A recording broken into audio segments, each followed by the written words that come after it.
योग गुरु रामदेव के साथ बीजेपी के पीएम उम्मीदवार नरेंद्र मोदी आज करेंगे चुनावी योगासन। योग गुरु रामदेव आज शहीदी दिवस पर दिल्ली के रामलीला मैदान में बड़ा योग महोत्सव करने जा रहे हैं। इस महोत्सव में मोदी के रानी बापू भी शिरकत करेंगे। कार्यक्रम की शुरुआत शहीद भगत सिंह, राजगुरु और सुखदेव को श्रद्धांजलि के साथ होगी और कार्यक्रम के अंत में राष्ट्रपति को एक ज्ञापन दिया जाएगा जिसमें इन्हें शहीद का दर्जा दिए जाने की मांग होगी। भले ही बीजेपी में दूसरी पार्टियों से आने वालों का तांता लगा हुआ है, लेकिन बीजेपी के भीतर सब कुछ ठीक नहीं है। पार्टी के वरिष्ठ नेता जसवंत सिंह को बाड़मेर से टिकट नहीं मिला तो उन्होंने बगावत का बिगुल फूंक दिया। जनता पार्टी अब भारतीय जनता पार्टी नहीं रही है, कोई एक नया रूप ले लिया है। नए में कोई अपने आप में बड़ी बात नहीं है, परंतु जहां अतिक्रमण हो जाने के बाद एक नई संस्कृति सी उत्पन्न हो रही है। भारतीय जनता पार्टी झूठा भारतीय जनता पार्टी का सदस्य या सही सदस्य, उसमें जरूर अंतर होना चाहिए। जसवंत सिंह बाड़मेर से टिकट नहीं देने से नाराज हैं। बीजेपी ने बाड़मेर से कांग्रेस से आए सोनाराम चौधरी को टिकट दे दिया। पार्टी के रवैये से नाराज जसवंत सिंह ने बीजेपी अध्यक्ष राजनाथ सिंह को फोन किया, लेकिन बीजेपी अध्यक्ष ने साफ कर दिया कि बाड़मेर पर पार्टी का फैसला नहीं बदलेगा। भारतीय जनता पार्टी उनकी वरिष्ठता, उनके अनुभव, उनकी योग्यता, प्रतिभा, क्षमता का पूरा सम्मान करेगी और हम लोगों के मन में उनके प्रति बेहद सम्मान है। वैसे बीजेपी जसवंत सिंह को मनाने की कवायद में जुटी है। सूत्रों के मुताबिक पार्टी ने जसवंत सिंह को 3 विकल्प दिए हैं। एनडीए की सरकार बनी तो जसवंत सिंह उपराष्ट्रपति बनाए जा सकते हैं, या तो उन्हें केंद्र में कोई बड़ा पद दिया जा सकता है या फिर उनके बेटे मानवेंद्र को राजस्थान में मंत्री पद दिया जा सकता है। सियासी उठापटक के बीच जैसलमेर में जसवंत समर्थकों ने पार्टी ऑफिस पर कब्जा करने की कोशिश की। प्रदेश में कई जगहों पर नए तरह के पोस्टर लगाए गए जिसमें अटल, आडवाणी के साथ जसवंत सिंह नजर आए। फिलहाल जसवंत सिंह की बगावत और निर्दलीय लड़ने के ऐलान से पार्टी की नींद उड़ी हुई है। राजस्थान की मुख्यमंत्री वसुंधरा राजे ने जैसलमेर और बाड़मेर के सभी विधायकों को जयपुर बुलाया है। खबर ये भी है कि स्थानीय कांग्रेस नेता वरिष्ठ बीजेपी नेता जसवंत सिंह के संपर्क में है। जसवंत की बगावत की आग में बीजेपी नेता सुषमा स्वराज ने घी डालने का काम किया। सुषमा ने कहा कि जसवंत की उम्मीदवारी पर बीजेपी चुनाव समिति ने नहीं लिया था फैसला। सुषमा बोली, कारण पता नहीं, लेकिन जसवंत सिंह का टिकट कटने का दुख है। असाधारण निर्णय अकारण तो नहीं लिए जाते, कोई ना कोई कारण रहा होगा, क्योंकि ये वो टिकट है जो चुनाव समिति में तय नहीं हुई थी, बाद में तय हुई है। कारण कोई ना कोई रहा होगा, लेकिन मुझे स्वयं को व्यक्तिगत रूप से इस निर्णय से दुख पहुंचा है। बीजेपी के टिकट बंटवारे के बाद राजस्थान के बाद गुजरात में भी घमासान के आसार हैं। बीजेपी ने आडवाणी के करीबी रहे पुराने बीजेपी नेता हरिन पाठक का भी टिकट काट दिया है। हरिन पाठक की जगह अहमदाबाद पूर्व सीट से फिल्म अभिनेता परेश रावल को उम्मीदवार बनाया गया है। टिकट कटने से गुजरात बीजेपी के वरिष्ठ नेता हरिन पाठक भी खफा है। हरिन पाठक ने इस मसले पर सुषमा स्वराज और लाल कृष्ण आडवाणी से बात की। हरिन पाठक ने कहा कि टिकट कटने से मेरे हजारों कार्यकर्ता काफी दुखी हैं। हरिन पाठक आज 11 बजे प्रेस कॉन्फ्रेंस कर बताएंगे कि उनके आगे की क्या रणनीति है। बिहार में भी बीजेपी की लड़ाई उजागर हो गई है।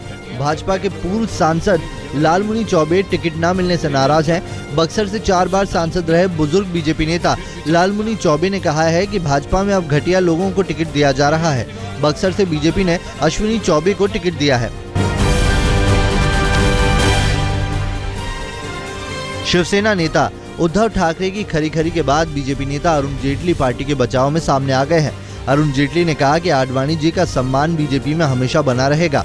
उद्धव ने सामना में कहा था कि बीजेपी में बेशक मोदी युग आ गया है, लेकिन आडवाणी युग खत्म नहीं हुआ है। इसके बाद बीजेपी अध्यक्ष राजनाथ सिंह ने भी उद्धव से बात की, लेकिन शिवसेना नेता की नाराजगी कम नहीं हुई है। वाराणसी कूच करने से पहले आप नेता अरविंद केजरीवाल हरियाणा में झाड़ू को चमकाने में जुटे हैं। कल फरीदाबाद से पलवल तक रोड शो उन्होंने किया। आज योगेंद्र यादव के साथ लोकसभा क्षेत्र में गुड़गांव में आपका प्रचार करेंगे। आज तक से खास बातचीत में केजरीवाल ने कहा कि वो लोगों के समर्थन से बेहद खुश हैं। वैसे रोड शो के दौरान केजरीवाल को काले झंडे भी दिखाए गए।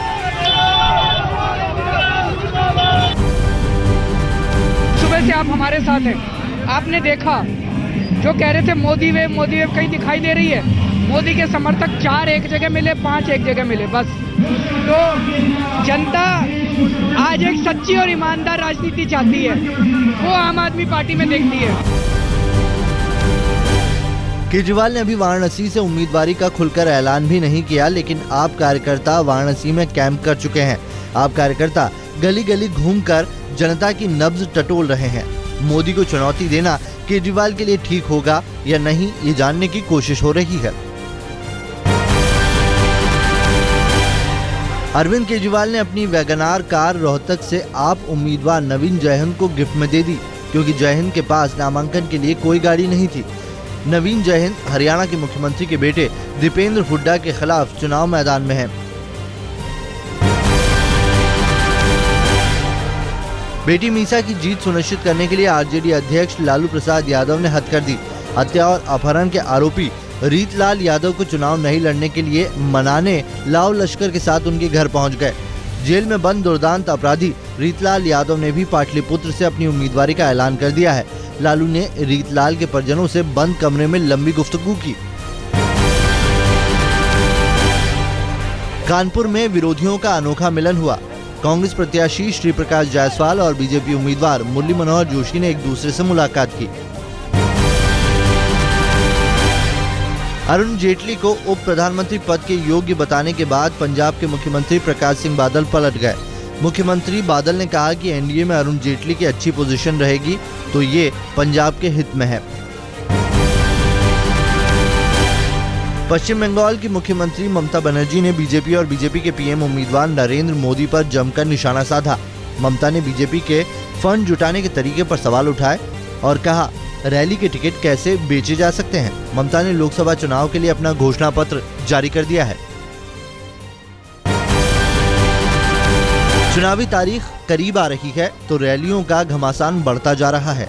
यूपी के प्रतापगढ़ में राहुल ने मोदी को सीधी चुनौती दी तो झारखंड के रांची में बीएसपी सुप्रीमो मायावती ने भरी हुंकार। झारखंड में सिंहभूम संसदीय सीट से 4000 घोटाले के आरोप में जेल की हवा खा चुके पूर्व मुख्यमंत्री मधु कोड़ा की पत्नी गीता कोड़ा ने नामांकन दाखिल किया। गीता कोड़ा ने जय भारत समानता पार्टी से अपना पर्चा भरा है। नामांकन से पहले चाईबासा में विशाल जुलूस निकाला गया। फिल्म अभिनेत्री हेमा मालिनी मथुरा लोकसभा सीट पर अपनी किस्मत चमकाने में जुट गई हैं। मथुरा की जनता का दिल जीतने के लिए चुनाव क्षेत्र के दौरे के बाद ड्रीम गर्ल ने कहा कि यमुना की सफाई उनकी प्राथमिकता है। गंगा यमुना हमारी सभ्यता है, हमारी संस्कृति है और उस गंगा को यमुना को शुद्ध रखना बहुत जरूरी है। हापुड़ लोकसभा सीट पर कांग्रेस और रालोद गठबंधन के प्रत्याशी के प्रचार में पहुंची अभिनेत्री नगमा से कांग्रेस विधायक गजराज शर्मा ने सरेआम छेड़छाड़ कर दी। परेशान नगमा ने कांग्रेस विधायक का हाथ झड़क दिया। लोकसभा चुनाव जीतने के लिए अब नेता पहलवानों की शरण में पहुंच रहे हैं। दिल्ली में चांदनी चौक से बीजेपी के उम्मीदवार डॉक्टर हर्षवर्धन अपने चुनावी अभियान के तहत गुरु हनुमान अखाड़े पहुंचे। अब अगर आपको मेले में अक्सर नजर आने वाले बायोस्कोप में बच्चों की फिल्म की बजाय मोदी की रील नजर आए तो चौंकिए मत। बीजेपी ने दिल्ली में प्रचार के लिए मनोरंजन के पुराने साधन बायोस्कोप को मोदी के प्रचार के लिए इस्तेमाल करने की तैयारी की है। समाजवादी पार्टी के नेता रामगोपाल यादव ने कहा है कि उत्तर प्रदेश में मोदी की कोई लहर नहीं।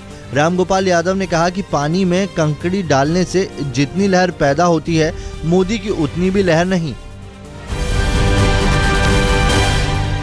अब फतेहपुर सीकरी से आरएलडीए के लोकसभा उम्मीदवार अमर सिंह की राजनीतिक वफादारी भले ही बदल चुकी है, लेकिन जबान का अंदाज वही है। बीजेपी पर निशाना साधने के लिए अमर सिंह ने उल्टी रामायण का भी हवाला दिया और अपने अंदाज में चुटकी ली। द्रोणाचार्य ने एकलव्य का अंगूठा ले लिया था ताकि अर्जुन सबसे बड़ा धनुर्धारी रहे, लेकिन उसी अर्जुन ने कृष्ण की सलाह पर युधिष्ठिर से शंख बजवाकर अपने गुरु द्रोणाचार्य का ही बेड़ा पार कर दिया था। अब इसके भावार्थ आप निकाल लीजिए। सतपाल महाराज के बीजेपी के साथ जाने के बाद से छाया उत्तराखंड सरकार पर संकट अब भी बरकरार है। संकट के बादल छाए तो मुख्यमंत्री हरीश रावत पूर्व मुख्यमंत्री विजय बहुगुणा के घर पहुंच गए, वो भी पैदल ही।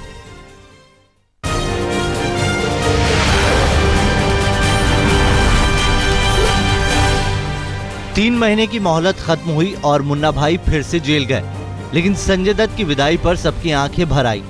घर से निकलते ही रो पड़ी मान्यता दत्त और मासूम बच्चे भी पिता की जुदाई से मायूस हो गए। केंद्रीय मंत्री शशि थरूर की पत्नी सुनंदा पुष्कर की मौत पर टॉक्सिकोलॉजी रिपोर्ट आ गई है और इस रिपोर्ट में भी मौत की वजह ड्रग के ओवरडोज को बताया गया है। रिपोर्ट में कहीं भी जहर की तरफ इशारा नहीं किया गया है।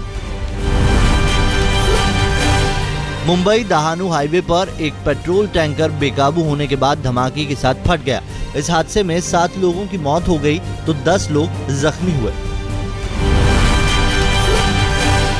दिल्ली से सटे फरीदाबाद ओल्ड मार्केट में देर रात साड़ी की दुकान में भयंकर आग लग गई। करीब आधा दर्जन दमकल गाड़ियों की मदद से फायर कर्मचारियों ने भारी मशक्कत के बाद आग पर काबू पाया। आग में 15 लाख का माल जलकर खाक हो गया। मुंबई से सटे ठाणे के भिवंडी में दहलाने वाला वाकया हुआ। एक युवती को रिश्तेदारों ने कोठे पर बेचने की कोशिश की। युवती ने विरोध किया तो हैवानों ने उसका स्तन काट दिया। पंजाब के जालंधर की पुलिस ने 10 ट्रकों में भरी 11,000 पेटी शराब जब्त की है। तमाम ट्रकों के ड्राइवर गिरफ्तार हैं। एक्साइज विभाग ने जांच शुरू कर दी है। महिलाओं के खिलाफ अपराध बढ़ते ही जा रहे हैं। मुंबई में एक टीटी ने चलती ट्रेन में एक महिला से छेड़छाड़ की कोशिश की तो गाजियाबाद में एक लड़की को कार में अगवा कर रात भर गैंगरेप किया गया और फिर फेंक दिया गया। दिल्ली में पड़ोसियों के झगड़े के बीच बचाव करना एक महिला को महंगा पड़ गया। शालीमार बाग में झगड़ा सुलझाने पहुंची महिला के सिर पर डंडा मारा और वहीं उसकी मौत हो गई। दिल्ली में बंटी बबली ने लाजपत नगर के एक इलेक्ट्रॉनिक सामान के व्यापारी को 1,86,000 का चूना लगा दिया।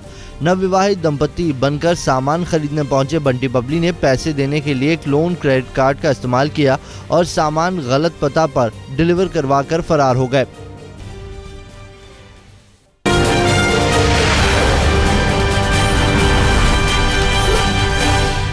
आज मीरपुर में टीम इंडिया की टक्कर वेस्टइंडीज से होगी। भारत अपने पहले मुकाबले में अपने सबसे बड़े विरोधी पाकिस्तान को हरा चुका है, जबकि वेस्टइंडीज का ये वर्ल्ड T20 में पहला मैच होगा।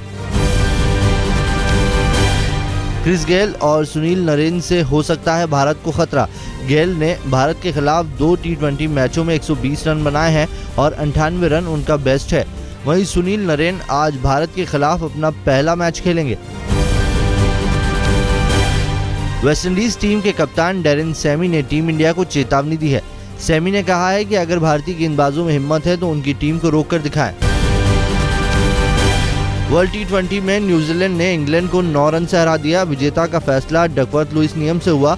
इंग्लैंड ने 6 विकेट के नुकसान पर 172 रन बनाए थे। जवाब में न्यूजीलैंड की पारी के दौरान बारिश से जब खेल थमा तो उसका स्कोर 5.2 ओवर में 1 विकेट पर 52 रन था।